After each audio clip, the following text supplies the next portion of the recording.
Morning magazine స్వాగతం. ప్రముఖ దినపత్రికలో వస్తున్న వార్తలు వెనకాల జరుగుతున్న పరిణామాలు చూద్దాం. ఈనాడు చూస్తే ప్రాణాలు తీసిన పాదధూళి అన్నటువంటి వార్తని హైలైట్ చేసింది.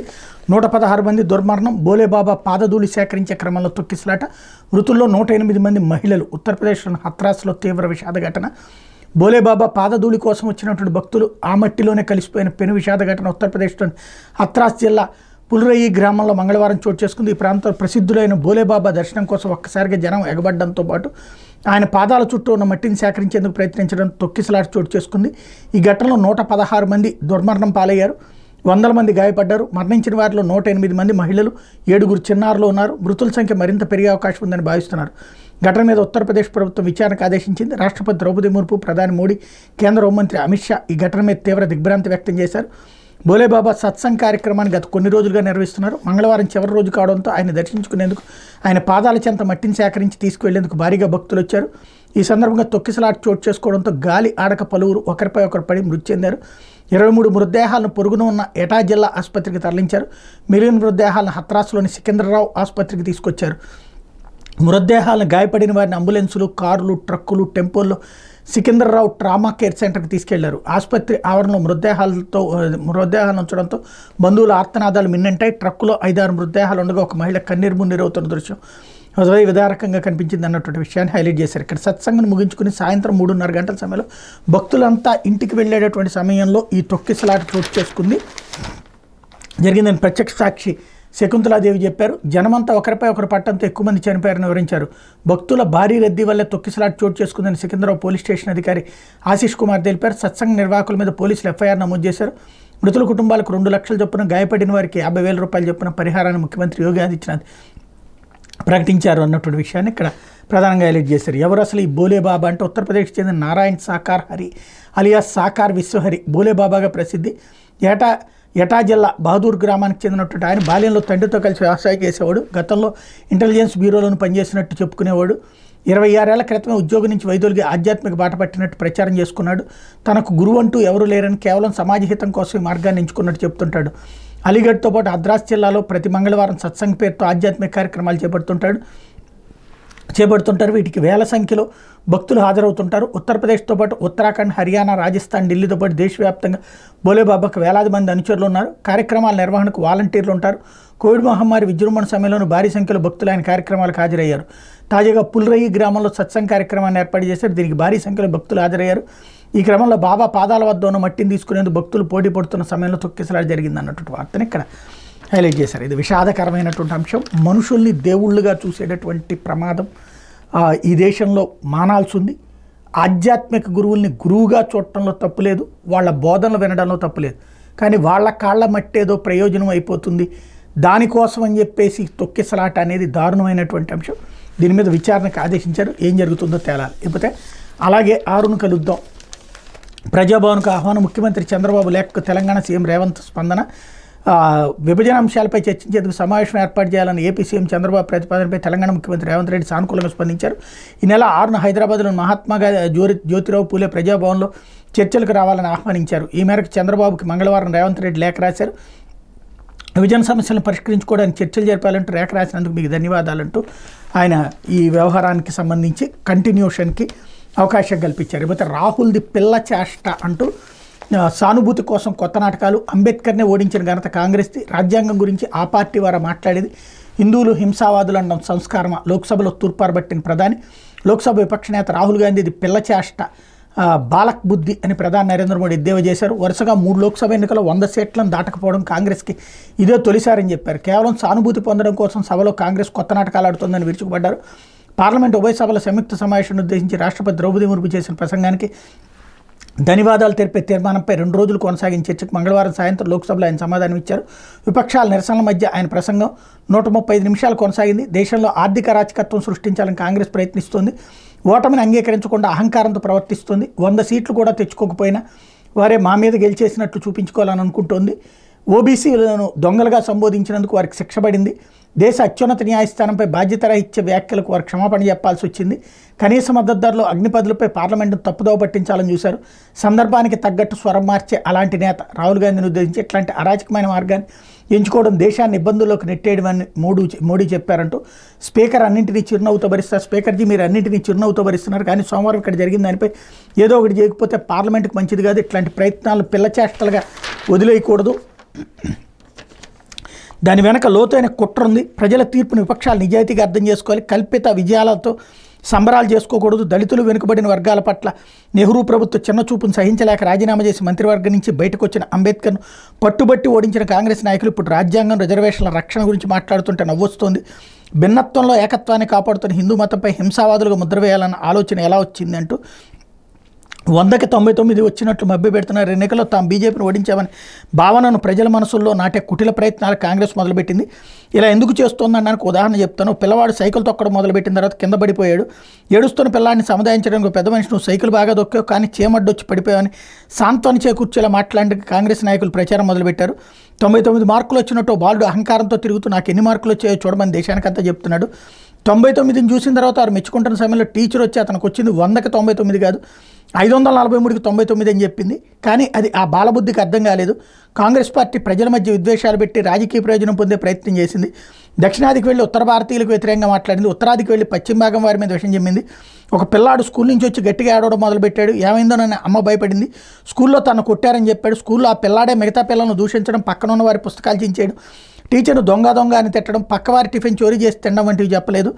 ఈ సభలో ఇలాగే నిన్న బాలబుద్ధి విలాపం చూసాం. 60 ఏళ్లు అధికారపీఠంలో కూర్చున్న పార్టీకి అనుభవజ్ఞుడైన నాయకులున్న అరాచక అబద్ధాల రహదారిపై వెళ్లాలనుకోవడం అత్యంత ఆందోళనకరం అంటూ రిజర్వేషన్లకు కాంగ్రెస్ వ్యతిరేకం అన్నటువంటి అంశాన్ని ఇక్కడ ప్రధానంగా హైలైట్ చేశారు. అత్యవసర పరిస్థితి విధించేప్పటికీ 50 ఏళ్ళైంది. కేవలం అధికారం నిలబెట్టుకోవడం కోసం నియంతృత్వ మనస్తత్వంతో దాని దేశంపై రుద్దింది కాంగ్రెసే. రాజ్యాంగానికి విరుద్ధంగా చేయాల్సిన పనులన్నీ ఆ పార్టీ చేసింది. ఎమర్జెన్సీ తర్వాత జగజీవన్ రామ్ ప్రధాని కావాల్సి ఉన్న అలా ఎట్టి పరిస్థితుల్లో జరగకూడదని ఇందిరాగాంధీ నిర్ణయించారు. ఒకవేళ ఆయన ప్రధానమంత్రి అయితే జీవితాంతం తప్పుకోరని ఇందిరాగాంధీ చెప్పినట్టు పుస్తకంలో ఉంది. బీహార్ నేత సీతారాం కేసరిని అవమానించిన పాపం కూడా కాంగ్రెస్కి దక్కుతుంది. ప్రారంభం నుంచి రిజర్వేషన్లకు తీవ్ర వ్యతిరేకంగా ఆ పార్టీ పనిచేసిందంటూ సోమవారం సభలో జరిగిన దాన్ని ఈ దేశ ప్రజలు 100 ఏళ్ల తర్వాత కూడా క్షమించబోరు. 130 ఏళ్లకు ముందు స్వామి వివేకానంద షికాగోలో హిందూ మతం గొప్పతనం గురించి ప్రపంచ దిగ్గజాల ముందు ఘనంగా చెప్పారు. హిందువులు సహనశీలురు కాబట్టి ఈ దేశంలో ప్రజాస్వామ్యం వైవిధ్యం పరిడవిల్లుతోంది. కానీ ఈరోజు హిందువులపై తప్పుడు ఆరోపణలు చేయడానికి ప్రయత్నాలు జరుగుతున్నాయి. హిందువులు హింసావాదులు అనడం సంస్కారమా? హిందువులు ఎగతాళి చేయడం ఫ్యాషన్గా మారిపోయింది. రాజకీయ స్వార్థం కోసం ఇవన్నీ చేస్తున్నారు. యువత భవిష్యత్తుతో ఆడుకునే వారిని వదిలిపెట్టడం. నీటి విషయంలో దేశవ్యాప్తంగా అరెస్టులు జరుగుతున్నాయి. పరీక్ష వ్యవస్థను బలోపేతం చేసే ప్రయత్నం చేస్తున్నామని ప్రధాని చెప్పారన్నట్టు వార్తని హైలైట్ చేశారు. ఇకపోతే ఉపాధ్యాయుల బదిలీలకు ప్రత్యేక చట్టం, రాజకీయ సిఫార్సు బదిలీలకు పడనున్న అడ్డుకట్ట, సాధారణ ఉపాధ్యాయులకు న్యాయం జరిగేలా చట్టం, 14 రాష్ట్రాల విధానాలను పరిశీలించిన అధికారులు, రాజకీయ నాయకులు సిఫార్సులు ఉన్నవారికే పైరవీ బదిలీలు. గత ఎన్నికల ముందు సిఫార్సు బదిలీలతో మాజీ మంత్రి 50 కోట్లకు పైగా దండుకున్న వైనం. సాధారణ ఉపాధ్యాయుల పరిస్థితి అగమ్యగోచరం. అలాంటి విధానంలో మార్పులు తెచ్చేందుకు ప్రభుత్వం బదిలీ చట్టాన్ని తీసుకురావాలని భావిస్తుంది. సాధారణ ఉపాధ్యాయులకు న్యాయం జరిగేలా దీన్ని తీసుకురాబోతున్నారు. 2018లో తెలుగుదేశం పార్టీ ప్రభుత్వంలోనే ఈ చట్టం చేసేందుకు చర్యలు తీసుకున్నారు. తర్వాత ప్రభుత్వం మారడంతో మూలన పడేశారు. ఇప్పుడు లోకేష్ మంత్రిగా ఉన్నారు. ఇప్పుడైనా ఈ చట్టాన్ని తొందరగా తీసుకురావాలంటూ బదిలీల చట్టాన్ని రూపొందించేందుకు పాఠశాల విద్యాశాఖ 14 రాష్ట్రాలను విధానాలను అధ్యయనం చేసింది. కొన్ని రాష్ట్రాలు టీచర్ల బదిలీలకు ప్రత్యేక చట్టాలు చేయగా మరికొన్ని ప్రత్యేక పాలసీలను అమలు చేస్తున్నాయి. అస్సాం, గుజరాత్, హిమాచల్ ప్రదేశ్, కర్ణాటక చట్టాలు రూపొందించగా బీహార్, కేరళ, మధ్యప్రదేశ్, మణిపూర్, పంజాబ్, ఉత్తరాఖండ్, పుదుచ్చేరి ప్రత్యేక పాలసీలను అనుసరిస్తున్నాయి. వీటన్నింటిని అధ్యయనం చేసి పాఠశాల విద్యాశాఖ ప్రతిపాదనలు సిద్ధం చేసింది. వీటిపై ఉపాధ్యాయ సంఘాలు ఉపాధ్యాయుల అభిప్రాయాలను తీసుకోబోతోంది అన్నటువంటి వార్తని హైలైట్ చేశారు. అయితే పులివెందుల్లో 4 స్టార్ పన్నాగం అంటూ స్టార్ హోటల్ ఎక్కడ కడతారు? సందర్శకులు, పర్యాటకులు ఎక్కువ వచ్చే నగరాల్లో కదా. కానీ ఘనత వహించిన జగన్ ప్రభుత్వం ఏం చేసిందో తెలుసా? పర్యాటకులే రాని పులివెందులో 4 స్టార్ హోటల్ కట్టేందుకంటూ తమ బంధు క్లబ్ హౌస్ను రాష్ట్ర పర్యాటక అభివృద్ధి సంస్థతో 12.87 కోట్లతో కొనిపించింది. దాని యజమాని వివేకాచి కేసులో నిందితులైన కడప ఎంపీ అవినాష్ రెడ్డికి భావవరసయ్య విజయభాస్కర్ రెడ్డి మరో 23.5 కోట్లతో దాన్ని స్టార్ హోటల్గా అభివృద్ధి చేయించేందుకు టెండర్లు పిలిచింది. పర్యాటక అభివృద్ధికి జగన్ ప్రభుత్వం ఇచ్చిన ప్రాధాన్యం ఇది. ఆయన జమానాలో సాగించిన అక్రమాలకు ఇదో మచ్చు తునక అన్నటువంటి వార్తని హైలైట్ చేశారు. ఇకపోతే ఆడపిల్లల అదృశ్యంపై ప్రత్యేక సెల్, 30,000 మంది కనిపించకపోతే వైకాపా ప్రభుత్వం పట్టించుకోలేదు. ఈజ్ ఆఫ్ డూయింగ్ బిజినెస్లో రాష్ట్రం నెంబర్ 1గా ఉండాలి. కాకినాడలోని కీలక శాఖల సమీక్షలో ముఖ్యమంత్రి పవన్ కళ్యాణ్. ఆంధ్రప్రదేశ్ నుంచి 5 ఏళ్లలో 30,000 మంది ఆడపిల్లలు అదృశ్యమైతే వైకాపా ప్రభుత్వం కనీసం ప్రెస్ మీట్ కూడా పెట్టలేదు, పోలీసులు స్పందించలేదు. ఆడబిడ్డల దూరమై ఆ తల్లిదండ్రులు తల్లడిల్లారు. భీమవరానికి చెందిన ఓ బాలికను ప్రేమ పేరుతో మోసపుచ్చి 9 నెలల క్రితం తీసుకెళ్లారని ఓ తల్లి ఏడుస్తూ చెప్పారు. దీనిపై పరిశోధన చేయాలని విజయవాడ పోలీసులు కోరితే వెంటనే స్పందించారు. దర్యాప్తు చేసి బాలిక జమ్మూ కాశ్మీర్లో ఉందని 72 గంటలలోపు గుర్తించారు. అక్కడ పోలీసుల సహకారంతో తీసుకొచ్చి ఏర్పాటు చేశారు. ఒక ప్రభుత్వం అనుకుంటే చేయగలదానికి ఇదో నిదర్శనం. Hats off AP police. ఈ సమస్యపై ఏం చేయాలని దానిపై మంత్రివర్గ సమావేశంలో చర్చిస్తాం, తక్షణమే స్పందించేలా ప్రత్యేక సెల్ ఏర్పాటుకి ఆలోచన చేస్తామంటూ ఉప ముఖ్యమంత్రి పవన్ కళ్యాణ్ తెలిపారు అన్నటువంటి వార్తని హైలైట్ చేశారు. అయితే అమ్మ వెంకటరెడ్డి ఇంత మోసం అంటూ 800 కోట్లు బకాయి పడిన జేపీ సంస్థ బాకీ లేదంటూ ధ్రువపత్రం ఇచ్చిన మైనింగ్ డైరెక్టర్ వెంకటరెడ్డి ఇసుక నోట్ ఫైల్లో కనిపించని ఆ పత్రం వివరాలు, కొత్త గుత్తేదారులు జేసీ కేసీ ప్రతిమ సైతం 220 కోట్ల బాకీ.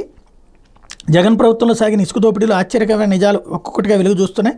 ముఖ్య నేతలు భారీగా ఇసుక సొమ్ము దోచేయగా గుత్తేదారు పూర్తిగా డబ్బు చెల్లించకుండా ప్రభుత్వానికి 800 కోట్లు బాకీ ఉండగా బకాయి లేదంటూ గనుల శాఖ సంచాలకుడు వెంకటరెడ్డి ఏకంగా నోట్ డ్యూ సర్టిఫికేట్ జారీ చేశారు. ఈ సర్టిఫికేట్ సంబంధించిన దస్త్రాలు ఎక్కడ నోట్ ఫైల్ లేకపోవడంతో అధికారులు షాక్ తిన్నారన్నటువంటి వార్తని హైలైట్ చేశారు. ఇకపోతే ఎమ్మెల్యే కొలికపూడి అత్యుత్సాహం అంటూ ఏదైతే నిన్న మంత్రి గారి భార్య ఇవాళ ఎమ్మెల్యే కొలికపూడికి సంబంధించి బాధితులకు సత్వర న్యాయం పేరుతో ఎన్టీఆర్ జిల్లా తిరువూరు ఎమ్మెల్యే కొలికపూడి శ్రీనివాసరావు ప్రదర్శించిన అత్యుత్సాహం ఉద్రిక్తతకు దారితీసింది. జాతీయ రహదారిపై ట్రాఫిక్ స్తంభించింది. పోలీసులు ఎమ్మెల్యేకి నచ్చచెప్పేందుకు ప్రయత్నించారు. అయితే అప్పటికే అక్రమ కట్టడం పేరుతో భవనాన్ని పాక్షికంగా కూల్చేశారు. దీనిపై నిబంధనలకు అనుగుణంగా చర్యలు తీసుకుంటామంటే అధికారులు ఎమ్మెల్యేకి నచ్చజెప్పి పంపించారు. ఎన్టీఆర్ జిల్లా ఏకొండూరు మండలం కంబంపాడులో వైకాపాకు చెందిన ఎంపీపీ కాలసాని నాగలక్ష్మి భర్త చెన్నారావు భవనం నిర్మిస్తున్నారు. తమ స్థలాలను ఆక్రమించి అందులో అక్రమంగా భవంతి కడుతున్నారని కంబంపాడుకు చెందిన ముస్లిం మహిళతో పాటు విస్సనపేటకు చెందిన మరో ఇద్దరు ఎమ్మెల్యే కొలికపూడి శ్రీనివాసరావుకు ఫిర్యాదు చేశారు. ఆదివారం కంబంపాడుకు వచ్చిన ఎమ్మెల్యే ఆ భవనాన్ని పరిశీలించారు. అది అక్రమ నిర్మాణమని భావించిన ఆయన వాటిని తొలగించి బాధితులకు స్థలం అప్పగించాలని ఆదేశించారు. అధికారులు తొలగించకపోతే తానే కూల్చేస్తానని ఫేస్బుక్లో పోస్ట్ పెట్టారు. మంగళవారం ఉదయమే తెలుగుదేశం పార్టీ జనసేన నాయకులు కార్యకర్తలతో కలిసి ప్రొక్లైనర్ డోజర్లతో భవనం వద్దకు చేరుకున్నారు. వైకాపా ఎంపీపీ వర్గం కూడా అక్కడికి చేరుకుంది. దీంతో భద్రాచలం జాతీయ రహదారుల వాహనాలు రాకపోకలు నిలిచాయి. ఆక్రమణ తొలగించే వరకు అక్కడి నుంచి కదలని ఎమ్మెల్యే తన వాహనంపైకి ఎక్కి కూర్చున్నారు. కూల్చివేత చర్యలు మైలవరం ఏసీపీ మురళీమోహన్ అడ్డుకునేందుకు ప్రయత్నించారు. కట్టడం కూల్చవద్దని సర్వే చేసి ఆక్రమణలో తొలగిస్తామని అధికారులు చెప్పినా వినకుండా ఎమ్మెల్యే మొండిగా ముందుకెళ్లారు. బాధితులకు తక్షణ న్యాయం జరగాలంటూ అత్యుత్సాహాన్ని ప్రదర్శించారు. ప్రొక్లైన్ సిబ్బంది డాబా దిగువన గది ఒకవైపు పాక్షికంగా కూల్చేశారు. ఆక్రమణ నిర్ధారించి చర్యలు తీసుకుంటామని అప్పటి వరకు ఆ స్థలంలోకి ఎవరూ రావద్దని అధికారులు స్పష్టం చేయడంతో కూల్చివేతను తాత్కాలికంగా నిలిపేశారు. ఆర్ఎస్ నెంబర్ 197/14లో నిర్మిస్తున్న ఆ భవనానికి అనుమతులు లేవని అక్రమ నిర్మాణం పంచాయతీ కార్యదర్శి నోటీసులు అందించారు. తాము ఎవరి స్థలం ఆక్రమించలేదని అక్రమంగా భవనం నిర్మించడం లేదంటూ ఎంపీపీ నాగలక్ష్మి తేల్చి చెప్పారు. భవనం ఎలా కూల్చివేస్తారో చూస్తామంటే అంచెలతో కలిసి 1వ అంతస్తులో బైఠాయించారు. ఎమ్మెల్యే వచ్చిన తర్వాత వాళ్ళని పోలీసులు అక్కడి నుంచి పంపించారు. వైకాపా నియోజకవర్గ ఇన్ఛార్జ్ స్వామిదాస్ ఎంపీపీకి మద్దతుగా వచ్చారు. తమ భవనం కూల్చివేతపై న్యాయ పోరాటం చేస్తామని ఎంపీపీ నాగలక్ష్మి చెప్పారు. ఎమ్మెల్యే హడావుడి అత్యుత్సాహం దాదాపు 2 గంటల పాటు ఉద్రిక్తతలు దారితీసింది అన్నట్టు వార్తని ఇక్కడ హైలైట్ చేశారు. లేకపోతే రాహుల్లా ప్రవర్తించకండి. ఎన్డీఏ ఎంపీల సమావేశంలో మోడీ లోక్సభలో స్పీకర్ స్థానాన్ని అవమానించాలి. ప్రతిపక్ష నేత రాహుల్ గాంధీ మాట్లాడి అమర్యాదకరంగా ప్రవర్తించారని ఎన్డీఏ ప్రభుత్వ సభ్యులు ఎవరు అలా చేయొద్దని ప్రధానమంత్రి నరేంద్ర మోడీ సూచించారు. కాంగ్రెస్ నేత ఓ ఛాయ్వాలా తనయుడు 3వసారి కూడా ప్రధాని కావడాన్ని విపక్షం జీర్ణించుకోలేక నైరాశ్యంలో మునిగిపోయిందని చెప్పారు. ఎన్డీఏ ఎంపీలంతా పార్లమెంటరీ విధి విధానాలను తప్పనిసరిగా పాటించాలని సూచించారు. మోడీ నేతృత్వంలో 3వసారి కేంద్రంలో ప్రభుత్వం ఏర్పడిన తర్వాత తొలిసారి ఎన్డీఏ పార్లమెంటరీ పార్టీ సమావేశం మంగళవారం జరిగింది. ఈ సందర్భంగా అధికార పక్ష ఎంపీలకు ప్రధాని దిశానిర్దేశం చేశారు. కొత్తగా ఎన్నికైన సభ్యులు ఆయా నిబంధనల గురించి సీనియర్లను అడిగి తెలుసుకోవాలని సూచించారు. కొన్ని దశాబ్దాల పాటు ప్రధాని కూర్చుని ఒక కుటుంబం తన గుప్పెట్లో ఉంచుకుంది. ఆ కుటుంబానికి చెందని వారు ప్రధానులైతే వారికి నామమాత్ర గుర్తింపించింది. కానీ మా ప్రభుత్వం దేశ నేతలందరికీ సమాన గౌరవం ఇస్తుంది. పార్టీలకు అతీతంగా దేశంలోని ప్రతి ఎంపీ తమ కుటుంబ సభ్యులతో కలిసి ప్రధానమంత్రి సంగ్రహాలయాన్ని సందర్శించాలి. అందులో తొలి ప్రధాని నెహ్రూ నుంచి నా వరకు ప్రధానులందరి ప్రస్థానాన్ని అందంగా ప్రదర్శించారు. ఆయా నేతల జీవిత విశేషాలను మనమంతా తెలుసుకోవాలి. ఇందులో రాజకీయ ఎజెండా ఏమీ లేదు. ప్రధానులు చేసిన కృషిని తెలుసుకుని అభినందించడాన్ని యావత్ దేశం ఒక విధిగా భావించాలని ప్రధాని సూచించారన్నటువంటి వార్తని హైలైట్ చేశారు. ఇకపోతే సాక్షి వచ్చేటప్పటికి బడులు తెరిచారు, బరువు మోపారు అంటూ వందనమేది. ఓ ఇంట్లో ఎంతమంది పిల్లలు ఉంటే అంతమందికి తల్లికి వందనం అమలు చేస్తామని టీడీపీ జనసేన హామీ. రాష్ట్రంలో ప్రతి బిడ్డకు ఏటా 15,000 ఇస్తామని ఉమ్మడి మేనిఫెస్టోలో వాగ్దానం. సూపర్ 6లో ప్రముఖంగా ప్రచారం చేసిన కూటమి పార్టీలు రాష్ట్రంలో 1 కోటి మందికి పైగా పిల్లలు, బడికి వెళ్లే విద్యార్థులు, బడియుడు పిల్లలందరికీ ఇవ్వాల్సిందే. తల్లికి వందనం కోసం ఏటా 15,000 కోట్ల అవసరం. స్కూళ్లు తెరిచి నెలకావస్తున్న ఇంతవరకు మార్గదర్శకాలే లేవు. ఫీజులు, చదువుల ఖర్చుల కోసం తల్లిదండ్రులు తిప్పలు. ఈ ఏడాదికి ఇంతే. లబ్ధిదారులను తగ్గించే మార్గాలపై కూటమి సర్కార్ కన్ను. గతంలో రైతులకు రుణమాఫీ హామీ మాదిరిగానే కోతల ఎత్తుగడ. ఏటా జూన్లోనే అమ్మఒడి అందించిన వైఎస్ జగన్ సర్కార్ 42.62 లక్షల మంది తల్లుల ఖాతాలో సగటున ఏటా 6,400 కోట్లు జమ. 4 ఏళ్లలో అమ్మఒడి కింద 26,067 కోట్ల సాయం. 1 నుంచి ఇంటర్ వరకు విద్యార్థులకు మేలు చేసిన గత ప్రభుత్వం అన్నటువంటి వార్తని హైలైట్ చేశారు. ఇకపోతే సత్సంగ్లో మృత్యుకేళి తొక్కిసలాట్లో 116 మంది భక్తులు దుర్మరణం హైలైట్ చేశారు. లేకపోతే చంద్రబాబుని సిబిఐ ఈడీ ఎందుకు అరెస్ట్ చేయలేదు? ఎన్డీఏలో చేరగాని టీడీపీ అధినేత శుద్ధపురుషుడు అయ్యాడా? విశ్వసనీయత లేని అవినీతి పరులైన నేతలను మోడీ కలుపుకున్నారు. 2 ఊతకర్రల సాయంతో సభలోకి ప్రధానొస్తున్నారు. ఎగ్జిట్ పోల్ ప్రచారంతో స్టాక్ మార్కెట్ ప్రభావితం చేశారు. ఫలితాల రోజు మదుపరులు 31 లక్షల కోట్లు నష్టపోయారు. కానీ టీడీపీ అధినేత భారీ కంపెనీ మాత్రం 520 కోట్లు లాభపడింది. ఇది ఎలా సాధ్యమైందో విచారించే దమ్ము ప్రభుత్వానికి ఉందా? లోక్సభలో టీఎంసీ ఎంపీ కళ్యాణ్ బెనర్జీ ఘాటు వ్యాఖ్యలు. అవినీతి పరులంతా కూటమి కట్టారని ఇండియా కూటమిపై ప్రధాని మోడీ పదే ఆరోపణలు చేశారు. మరి చంద్రబాబు, అజిత్ పవార్, ప్రఫుల్ల పటేల్ విషయంలో జరిగిందేంటి? వీరిపై కేసులు ఇంకా పెండింగ్లోనే ఉన్నాయి. చంద్రబాబుని సిబిఐ ఈడీ ఎందుకు అరెస్ట్ చేయలేదు? బీజేపీ పంజం జరగానే శుద్ధపురుషులు అయ్యారా? విశ్వసనీయత లేని అవినీతి పరులైన నేతల అండతో మోడీ ప్రభుత్వాన్ని నడుపుతున్నారన్నటువంటి వార్తని హైలైట్ చేశారు. లేకపోతే పిల్ల చేష్టలు అంటూ సానుభూతి కోసం సభలో వెక్కిళ్ళు. రాహుల్పై ప్రధాని వాగ్బాణాలు. ఆయనకు దేవుడే సద్బుద్ధి ఇవ్వాలి అన్నటువంటి స్టేట్మెంట్ హైలైట్ చేశారు. లేకపోతే రాష్ట్రంలో రాక్షస పాలన, ప్రత్యర్థులపై పెచ్చుమీరిన టీడీపీ కార్యకర్తల దాడులు, కత్తులు గొడ్డలతో అత్యాయత్నాలు, ఎక్కడికక్కడ ప్రభుత్వ ప్రైవేట్ ఆస్తుల ధ్వంసం, ఎన్టీఆర్ జిల్లా ఏకొండూరు ఎంపీపీలు ధ్వంసం, టీడీపీ బెదిరింపులతో యువకుడి ఆత్మహత్య, పలాస మున్సిపల్ చైర్మన్పై దౌర్జన్యకాండ అంటూ ఓవరాల్గా జరిగినటువంటి వివిధ అంశాలను ఇక్కడ ప్రధానంగా హైలైట్ చేశారు. ఇక్కడ నంద్యాల జిల్లా గడివేముల మండలం ఉండొట్లకు చెందిన వైఎస్ఆర్సీపీ నాయకుడు గంజర్ల రవీంద్రారెడ్డిపై టీడీపీ నాయకులు మంగళవారం ఉదయం హత్యాయత్నానికి పాల్పడ్డారు. బస్సులో కర్నూలు నుంచి గని గ్రామానికి చేరుకున్నాడు ఆయన. అక్కడి నుంచి ఉండొట్ల గ్రామానికి బస్సు సౌకర్యం లేకపోతే తన ఊరికి వెళ్లేందుకు బైక్ తీసుకురావాలని అదే గ్రామానికి చెందిన వెంకటరమణని కోరాడు. రవీంద్రారెడ్డితో పాటు సురేష్ అనే వ్యక్తి కూడా వచ్చాడు. గని గ్రామం నుంచి 3 బైక్పై బయలుదేరారు. అప్పటికే టీడీపీ నాయకులు పొలాల్లో కాపు కాశారు. రవీంద్రారెడ్డి గ్రామ సమీపంలోని సొద్దగాయి వద్దకు చేరుకోక 3 బైకులతో ఎదురుగా వచ్చి బైకును ఢీకొట్టారు. 3 కింద పడిపోవడంతో కత్తులు, గొడ్డలు, రాడ్లతో దాడి చేశారు. తీవ్రంగా గాయపడిన రవీంద్రారెడ్డి, వెంకటరమణ కర్నూలు ప్రభుత్వ ఆసుపత్రికి తరలించారు. ఇకపోతే వైఎస్ఆర్ జిల్లా పులివెందుల శ్రీరామ హాల్ బైపాస్ రోడ్లోని వైఎస్ఆర్సీపీ కార్యకర్తలు రాజీ, సిద్ధారెడ్డి, నాగచైతన్య, నాగకార్తికులపై టీడీపీ కార్యకర్త వినయ్ తదితరులు దాడికి దిగబడ్డారు. కర్రలు, రాడ్లతో వాళ్ళని చితకబాది ఇళ్లలోని టీవీలు, అద్దాలను ధ్వంసం చేశారు. అట్లాగే నరసరావుపేట దగ్గర టీడీపీ మొక్కల వ్యక్తులపై దాడులతో పాటు ఆస్తుల్ని ధ్వంసం చేస్తూ గ్రామాల్లో అరాచకం సృష్టిస్తున్నారు. పల్నాడు జిల్లా పిడుగురాల మండలం తుమ్మల చెరువు గ్రామంలో మంగళవారం తెల్లవారుజామున వైఎస్ఆర్సీపీ సానుభూతి పట్టు తిప్పిరెడ్డి శివారెడ్డి ఎన్నికల సమయంలో టీడీపీకి వ్యతిరేకంగా పనిచేశాడని బజార్లో ఉన్న ట్రాక్టర్లకు టీడీపీ మొక్కలు నిప్పెట్టాయి. ఈ ఘటనలో ఒక ట్రాక్టర్ పూర్తిగా దహనంగా మరో ట్రాక్టర్ పాక్షికంగా దెబ్బతింది. అలాగే వైఎస్ఆర్సీపీ నేత ఇల్లు కూల్చేశారు. అధికార నేతల ఒత్తిడితో కాకినాడ గుడారిగుంట రాజరాజేశ్వర గారు వైఎస్ఆర్సీపీ నాయకుడు ఇంటిని కార్పొరేషన్ అధికారులు, పోలీసులు అమానుషంగా కూల్చేశారు. నగరంలోని 8వ డివిజన్కి చెందిన ఇళ్ల సూరిబాబు 2 అంతస్తుల భవనాన్ని అన్ననుమతులతో నిర్మించుకున్నారు. తాజాగా అదే భవనంపై వాటర్ ట్యాంక్తో పాటు మరో 2 గదులు నిర్మిస్తున్నారు. దీనిపై కార్పొరేషన్ అధికారులు నోటీసులు ఇవ్వగా బల్ల సూరిబాబు వివరణ ఇచ్చారు. వివరణపై తుది నోటీసు ఇవ్వకుండానే మంగళవారం పోలీసు బందోబస్తు వచ్చిన అధికారులు అదనపు నిర్మాణాలు కూల్చేశారన్నటువంటి వార్తని హైలైట్ చేశారు. అట్లా కర్రలతో వైఎస్ఆర్సీపీ నేతల మీద టీడీపీ దాడి. కృష్ణా జిల్లా గొడవరలో నవరత్నాలు బోర్డు ధ్వంసం. పలాస మున్సిపల్ చైర్మన్ మీద టీడీపీ నేత దౌర్జన్యకాండ. అయిపోతే మాకు రక్షణ కల్పించండి రాష్ట్రపతితో అరకు ఎంపీ డాక్టర్ తనూజారాణి, మాజీ ఎమ్మెల్యే చెట్టి పాల్గొన్న కుటుంబ సభ్యుల స్టేట్మెంటు. మరోవైపు ఎస్సీ ఎస్టీ కాలనీలో కూటమి దాడులు ఆపండి అంటూ ఊరు విడిచి వెళ్లిన వాళ్ళని రప్పించి రక్షణ కల్పించిన పీడీఎం రాష్ట్ర అధ్యక్షుడు కె శ్రీనివాసరావు స్టేట్మెంటు హైలైట్ చేశారు. ఇకపోతే ఒక్కరోజే 5,000 కోట్ల అప్పు. చంద్రబాబు చెప్తున్న సంపద సృష్టి ఎలాగైనా రాష్ట్ర ప్రభుత్వం మంగళవారం ఒక్కరోజే 5,000 కోట్లు అప్పు చేసింది. అంతేకాదు ఈ నెలలోనే మరో 4,000 కోట్లు అప్పులు చేయడం ద్వారా ఒక్క జూలైలోనే మొత్తం 9,000 కోట్ల రుణం భారం మోపనుంది. 9 ఏళ్ల కాల వ్యవధితో 1,000 కోట్లు, 12 ఏళ్ల కాల వ్యవధితో 1,000 కోట్లు, 17 ఏళ్ల కాల వ్యవధితో 1,000 కోట్లు, 21 ఏళ్ల కాల వ్యవధితో 1,000 కోట్లు, 24 సంవత్సరాల కాల వ్యవధితో 1,000 కోట్ల మేర తాజా కూటమి సర్కార్ అప్పులు చేసింది. 7.36% నుంచి 7.37% వరకు వడ్డీతో అప్పులు తీసుకుంది. రాష్ట్ర ప్రభుత్వ సెక్యూరిటీ వేలం వేయడం ద్వారా ఆర్బీఐ ఈ అప్పులను సమీకరించింది. ఈ ఆర్థిక ఏడాదిలో జూలై నుంచి సెప్టెంబర్ వరకు 3 నెలల్లో మొత్తం 17,000 కోట్లు అప్పులు చేయనున్నట్టు చంద్రబాబు సర్కార్ ఆర్బీఐకి తెలిపింది.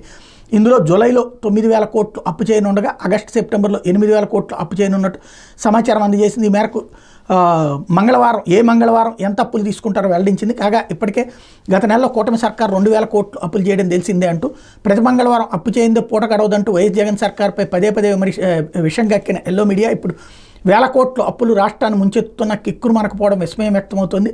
గత సర్కార్ ఆచితూచి అప్పులు చేస్తే అదేదో మహాప్రాధం అన్నట్టుగా నిత్యం గగ్గోలు పెట్టిన వర్గం మీడియాకు తాజా పరిణామాలు కంటికి కనిపించడం లేదని ఆర్థిక నిపుణులు ప్రశ్నిస్తున్నారు. చంద్రబాబు చేస్తున్న అప్పులు సంపద సృష్టిస్తున్నట్టుగా కనిపిస్తున్నాయని ఎద్దేవా చేస్తున్నారు. గత సర్కార్ పరిమితికి లోబడే అప్పులు చేసిన రాష్ట్రం శ్రీలంక మాదిరిగా అయిపోతుందంటూ ఎల్లో మీడియా పదే పదే విషయం చెప్పిన వైనాన్ని ప్రస్తావిస్తున్నారు అన్నటువంటి వార్తని హైలైట్ చేశారు. విశాఖ ఉక్కు ఆస్తుల విక్రయంపై అభ్యంతరం ఉందా అంటూ ఉంటే కౌంటర్లు దాఖలు చేయాలని పిటిషన్లకు ధర్మాసనం ఆదేశం. తదుపరి విచారణ సోమవారానికి వాయిదా. స్టేటస్ కో ఉత్తర్వుల వల్ల 243 కోట్లు నిలిచిపోయాయి. అందువల్ల వాటిని సవరించాలని కోరిన యాజమాన్యం ధర్మాసనాన్ని అభ్యర్థించిన విశాఖ ఉక్కు యాజమాన్యం ఈ ప్రభుత్వం వచ్చాక పోలీసులు వేధిస్తున్నారు. ధర్మాసనానికి పాల్ ఫిర్యాదు రిజిస్ట్రార్కి ఫిర్యాదు చేయాలని హైకోర్టు అన్నటువంటి వార్తని హైలైట్ చేశారు. అయితే ముందస్తు బెయిల్ పిటిషన్ ఉపసంహరించుకుంటున్న సెషన్స్ కోర్టుకు వెళ్ళి తేల్చుకుంటూ హైకోర్టుకు నివేదించిన వాసుదేవరెడ్డి అనుమతి ఇచ్చిన న్యాయమూర్తి అన్నటువంటి వార్తని హైలైట్ చేశారు. అయితే రమణ దీక్షితులకు హైకోర్టులో ఊరట. వాయిస్ శాంపిల్ ఇవ్వాలని తిరుపతి కోర్టు ఉత్తర్వుల అమలు నిలిపివేసిన హైకోర్టు విచారణ 15కి వాయిదా. తిరుమల తిరుపతి దేవస్థానాల పూర్వ ప్రధాన అర్చకుడు ఏవి రమణ దీక్షితులకు హైకోర్టులో ఊరట లభించింది. సోషల్ మీడియాలో శ్రీవారి ఆలయ ప్రతిష్టను టీటీడీ అధికారులు ప్రతిష్టను దెబ్బతీశారని నమోదైన కేసులో వాయిస్ శాంపిల్ ఇవ్వాలని రమణ దీక్షితులను ఆదేశిస్తూ తిరుపతి కోర్టు ఇటీవల ఇచ్చిన ఉత్తర్వుల అమలుకు హైకోర్టు నిలిపివేసింది. ఈ వ్యవహారంలో పూర్తి వివరాలతో కౌంటర్ దాఖలు చేయాలని పోలీసులను ఆదేశించింది. విచారణ ఈ నెల 15కి వాయిదా వేసింది. ఈ మేరకు న్యాయమూర్తి జస్టిస్ డాక్టర్ వక్కలగడ్డ రాధాకృష్ణ కృపాసాగర్ ఉత్తర్వులు జారీ చేశారు. రమణ దీక్షితులు సోషల్ మీడియాలో శ్రీవారి ఆలయంతో పాటు టీటీడీ అధికారులు ప్రతిష్టను దెబ్బతీశారని టీటీడీ ఐటీ శాఖ జీఎం సందీప్ రెడ్డి ఇచ్చినటువంటి ఫిర్యాదు మేరకు తిరుపతి పోలీసులు కేసు నమోదు చేశారు. సోషల్ మీడియాలో ఉన్న రమణ దీక్షితులు గొంతును గుర్తించేందుకు వీలుగా ఆయన వాయిస్ శాంపుల్ పరీక్షకు పంపేలా ఆదేశాలు ఇవ్వాలంటూ పోలీసులు తిరుపతి కోర్టులో పిటిషన్ దాఖలు చేశారు. తిరుపతి కోర్టు ఈ పిటిషన్ అనుమతిస్తూ మంగళగిరి ఫోరెన్సిక్ ల్యాబ్లో వాయిస్ శాంపుల్ ఇవ్వాలని రమణ దీక్షితులను ఆదేశించింది.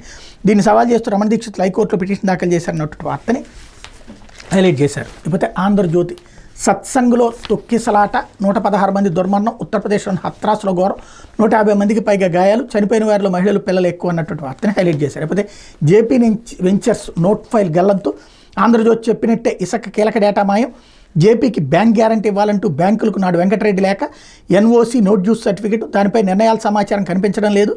తాజాగా గుర్తించిన గనుల శాఖ అధికారులు ఫలితాలకు ముందే గనుల శాఖలో ఫైళ్లు బకాయిల వసూళ్ల పేరిట జేపీ వెంచర్స్కి మళ్లీ నోటీసులు ఇవ్వాలని నిర్ణయం. ఆపై వెంకటరెడ్డిపై చర్యలకు అవకాశం అన్నటువంటి వార్తని హైలైట్ చేశారు. పేదలకు ఇసుక ఉచితం. విధి విధానాల తయారీకి సీఎం ఆదేశం. జగన్ పాలసీతో ప్రజలకు తీవ్ర నష్టం. ఇప్పటికే వైసీపీ నేతల చేతుల్లోని డబ్బులు వాటిని ఇంకా స్వాధీనం చేసుకోలేదా? గనుల శాఖ డైరెక్టర్ నారాధీసిన చంద్రబాబు ఎవరైనా ఆన్లైన్లో బుక్ చేసుకోవాల్సిందే సీఎం అన్నటువంటి వార్తని ఇక్కడ హైలైట్ చేశారు. ఇకపోతే అదానీ కహానీ. నాడు విపక్షంలో ఉండగా అక్రమాలపై తీవ్ర ఆరోపణలు, నేడు అధికారంలోకి ఇప్పుడు ఏం చేస్తారు? అదాని నుంచి ఏపీ రక్షణకు పోరాడిన టీడీపీ 5 ఏళ్లు ప్రత్యక్ష ఉద్యమాలు, న్యాయ పోరాటం. మరి ఇప్పుడు గత తప్పులు దిద్దుతారా? నాడు అదాని భోజ్యంలా నడిచిన జగన్ రాజ్యం అదాని కనుబడిన ప్రతి వనరు రాసిచ్చేశారు. తిరిగి అదాని నుంచే అధిక ధరకు కొనే దుస్థితి. మధ్యప్రదేశ్లో బొగ్గు బ్లాక్లో మునిగిన ఏపీ జెన్కో. ఈ బ్లాక్లో అదానికి 2,300 రూపాయలకే మెట్రిక్ టన్ను. తిరిగి దాన్నే 15,000కు కొంటున్న జెన్కో. పంపుడు స్టోరేజ్ ప్రాజెక్టుల పేరుతో భూపందారం. నాటి ఒప్పందాలు సమీక్షించుకుంటే ఆర్థిక దివాలే. చంద్రబాబు తీసుకునే చర్యలపై సర్వత్రా ఆసక్తి అంటూ అదానీని ఇప్పుడు టోటల్గా ఏం చేస్తారో కూడా చూడాలి. ప్రజలు కూడా వెయిట్ చేస్తున్నారు. ఎందుకంటే అదాని లాంటి పారిశ్రామికవేత్తల్ని తరిమేస్తే ఇప్పుడు బొగ్గు గనులకి సంబంధించి అదానీ దగ్గర కొనాలని రూల్ ఏం లేదు. సింగరేణి దగ్గర కూడా కొనుక్కోవచ్చు, లేకపోతే ఇంకో చోట ఎక్కడైనా కొనుక్కోవచ్చు. కాకపోతే మనం ఒక విషాన్ని చింపేసాం ఇలాంటి. ఇప్పుడు ఆ విషయానికి విరుగుడు ఏంటంటే అదానీని తరిమేయడం. అప్పుడు అదానీని తరిమేస్తే మిగతా పారిశ్రామికవేత్తలు వస్తారా? అదానీ లాంటి వాడిని తరిమేస్తే అదానీ పెట్టుబడి కోసం ప్రపంచమంతా వెయిట్ చేస్తుంటే మన దగ్గర పెట్టుబడి పెట్టినోడు దుర్మార్గం చేసినట్టు అతన్నే తరిమేద్దాం అనేటటువంటి సంస్కృతి మరి ఏం కావాలని కోరుకుంటున్నారో అర్థం కాదు. లేకపోతే జోదం కేర్ ఆఫ్ ఆన్లైన్ ప్రాణాలతో ఆట. ఆయుతిస్తున్న గేమింగ్, బెట్టింగ్, లోన్ యాప్లు, అన్ని వర్గాల వారికి జోదంలోకి లాగుతున్న బుకీలు. సోషల్ మీడియా ఇన్ఫ్లుయెన్సర్లతో విస్తృత ప్రచారం. బోనస్లు, రెఫరల్ ప్రయోజనాలు ఆశ చూపివాల. దేశంలో రాష్ట్రంలో నిషేధం ఉన్న కార్యకలాపాలు. ఈజీ మనీ ఆశతో బెట్టింగ్, గేమింగ్ చేస్తున్న యువత భారీగా డబ్బు నష్టపోయి లోన్ యాప్లోనూ అప్పులు. అవి తీర్చే మార్గం లేక ఒత్తిడికి గురై బలవన్మరణాలు. ఉక్కుపాదం మోపుకుంటే సమాజానికి తీవ్ర నష్టం. ఇది మాత్రం ఖచ్చితంగా చెయ్యాలి. ఆల్రెడీ గతంలో నిషేధం పెట్టున్నారు, కానీ ఇట్లాంటి ఆన్లైన్లో అయితే దొరుకుతూనే ఉన్నటువంటి సిచ్యుయేషన్ ఉంది కాబట్టి దీనికి ఒక పరిష్కారం కావాల్సింది. లేకపోతే అబద్ధాలు, పిల్ల చేష్టలు అంటూ ఏదైతే నేను నరేంద్ర మోడీ ఉపన్యాసం హైలైట్ చేశారు. మరోవైపు నిఘా అధిపతిగా లడ్డా. కేంద్ర సర్వీసుల నుంచి రాష్ట్రానికి ప్రస్తుత చీఫ్ కుమార్ విశ్వజిత్ బదిలీ. సిఎస్ నేరం ఉత్తర్వులు ఇచ్చారన్నటువంటి వార్తని హైలైట్ చేశారు. ఇకపోతే పేదలకు ఇసుక ఉచితం అన్నటువంటి దాన్ని ప్రధానంగా హైలైట్ చేశారు. పేదల గృహ నిర్మాణం కోసం ఉచితంగా ఇసుక ఇవ్వాలని సర్కార్ భావిస్తుంది. ఇందుకు అవసరమైన విధానాలను రూపొందించాలని ముఖ్యమంత్రి చంద్రబాబు అధికారులకు దిశానిర్దేశం చేసినట్టు తెలిసింది. 2014-19 కాలంలో ఇసుక విధానం ఎలా ఉంది, పేదలకు ఎట్లాంటి మేలు జరిగింది, 1924 మేర వరకు ఇసుక అమ్మకాల విధానం ఎలా ఉంది, ఎవరు లబ్ధి పొందారు, ప్రభుత్వానికి జరిగిన నష్టం, పేదల గృహ నిర్మాణ రంగానికి జరిగిన నష్టం ఎంతో అంచనా వేయాలని ఆదేశించారన్నటువంటి వార్తని హైలైట్ చేశారు. బేసిక్గా ఉచిత ఇసుక ఇవ్వడానికి ఒక కాన్సెప్టు ఇప్పుడు ఇళ్లకు సంబంధించి పేదలకు ఉచితం అన్నటువంటిది జగన్ సర్కార్ కూడా చెప్పింది. కాకపోతే ఇక్కడ సమస్య ఏంటంటే మిగతా ఇసుక తినేయడానికి పేదలను అడ్డు పెట్టుకుంటే ఎవరేం చేయలేరు. ఇసుక అన్నటువంటిది ఒక కీలకమైనటువంటి పాలసీ. గతంలో ఎక్కువ రేట్ అయ్యింది అన్నటువంటిది ఖచ్చితంగా ప్రజల్లో ఉంది జగన్ వచ్చాక. ఎందుకంటే అంతకుముందు ఫ్రీ అని చెప్పి లారీకి 15,000 రూపాయలు తీసుకుంటే వీళ్ళు డబ్బులు పెట్టడం వల్ల 40,000 రూపాయలు అయింది. అది ఖచ్చితంగా ఆగ్రహం ఉంది. ఇప్పుడు దాంట్లో 15,000కో 20,000కో ఇప్పించడంలో తప్పు లేదు. ఫ్రీ అంటే ఆ డబ్బులు వెళ్ళేది రాజకీయ నాయకులకు తప్పించి ప్రజలకైతే ఫ్రీగా రాదన్నటువంటిది ఇక్కడ విషయం. కానీ పబ్లిక్గానే ఫ్రీ పేరుతో దాన్ని అమ్ముతే జనం దాన్ని పాజిటివ్గా తీసుకుంటారనేది కూడా ఆలోచించాలి. సరే, ఎవరి ఆలోచన ఎట్లా ఉంటుంది, ప్రజలు ఎలా ఆలోచిస్తారు అన్నటువంటి రాబోయే రోజుల్లో చూడాల్సి ఉంది. విధానాలకు సంబంధించినటువంటి వ్యవహారం ఏం జరుగుతుందని ఇది దినపత్రికలో వచ్చిన వార్తలు వెనకాల జరుగుతున్న పరిణామాలు.